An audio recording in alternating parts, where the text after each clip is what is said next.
छाहर कहानी संग्रह।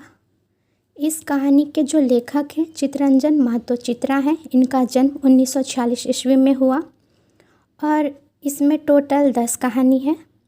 पहला कहानी जो है छाहर, दूसरा है बोने क्लोर, तीसरा है हम कैसे जियब, चौथा बूबा एगो कहनी कही दे, पाँचवा गुरुजी फिकिर, छठा है समय कटवा ताश खेला, सातवां सांस्कृतिक झगड़ा, आठवां चोर डाकू लुटेरा, नौवां कहानी है नावा जमींदार और 10वां है देवता खाए गेलक डाकिन।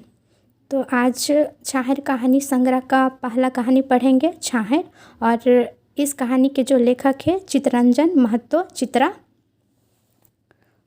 कहानी का सार देखेंगे।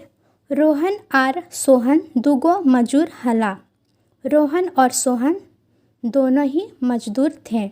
रोहन गाँव के जमींदार सूरजू बाबू हियाँ हुक्मदारी करहल। रोहन जो था वो गांव का जमींदार सूरज बाबू के यहाँ हुक्मदारी किया करता था। सूरजू बाबू घटी टूटी सामान और उनकर खातिर दारू हांडिक जुगाड़ो करहल।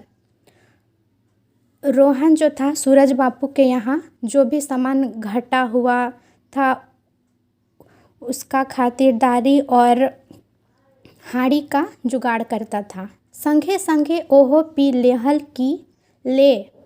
कि सूरजू बाबू पिए खातिर दे हल थी, और साथ साथ में रोहन भी पी लेता था कि सूरज बाबू पीने के लिए दिए हैं।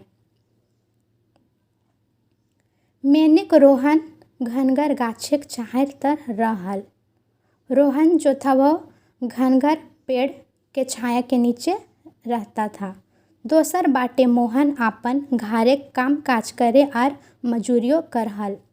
दूसरा तरफ मोहन अपना घर का काम काज भी करता था और मजदूरी भी करता था।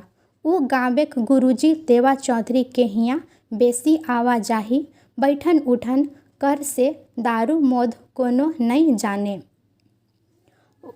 मोहन जो था वो गांव के गुरुजी देवा चौधरी के यहाँ ज़्यादा आना जाना उठना बैठना था, और वो दारू मौत क्या होता है वो कुछ नहीं जानता था।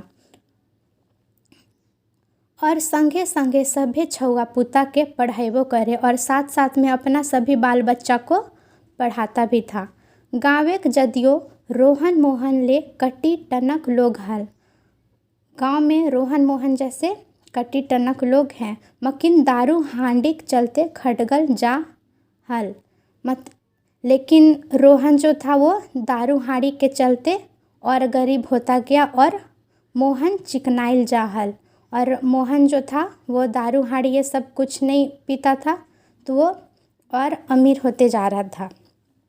पेछू मोहन के कहल से रोहन देवा चौधरी गुरुजी ठान आव है।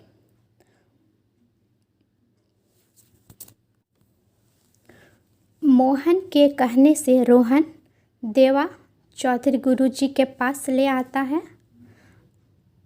गुरुजी के पास उसे जाने के लिए कहता है और गुरुजी ओकरा दारू हांडी छोड़ाव हथिन, और गुरुजी हैं वो रोहन का जो दारू हांडी का संगत था वो छुड़ा देते हैं।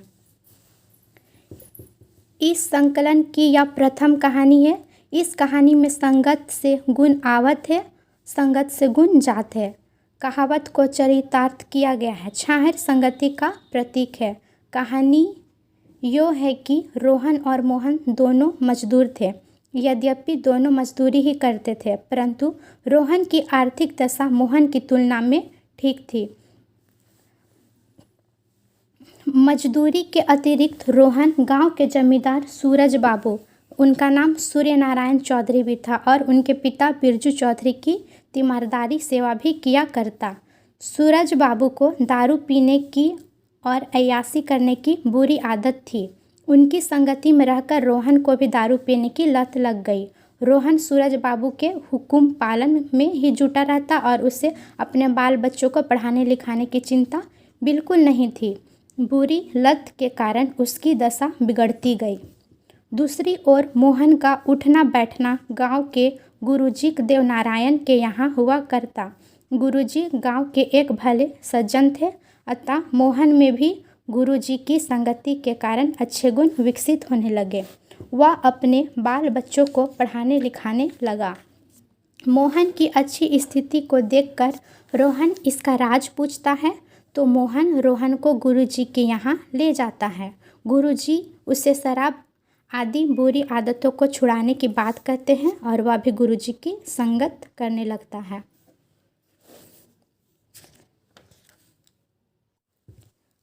इसमें अगर ऑब्जेक्टिव क्वेश्चन आ सकता है, छाहर कहनी गाँवेक जमींदार के की नाम हलई। तो छाहर कहानी का जो जमींदार था उसका नाम था सूरज नारायण सुरजू बाबू। छाहर कहानी देवा चौधरी के हालत। छाहर कहानी में देवा चौधरी कौन थे? तो देवा चौधरी कौन थे? तो गाँवेक गुरुजी। सुरजू बाबू घर के कर बेसी आना जाना हलई। सूरज बाबू किसके घर ज़्यादा आना जाना था? तो रोहन के घर। छाहर कहनिए धानगर छाहर के कर प्रतीक है। छाहर कहानी में धानगर मतलब छाया जो था वो किसका प्रतीक है? तो सुरजू बाबू के। छाहर कहनिए पातर छाहर के कर प्रतीक हकै। तो यह है देवा चौधरी के।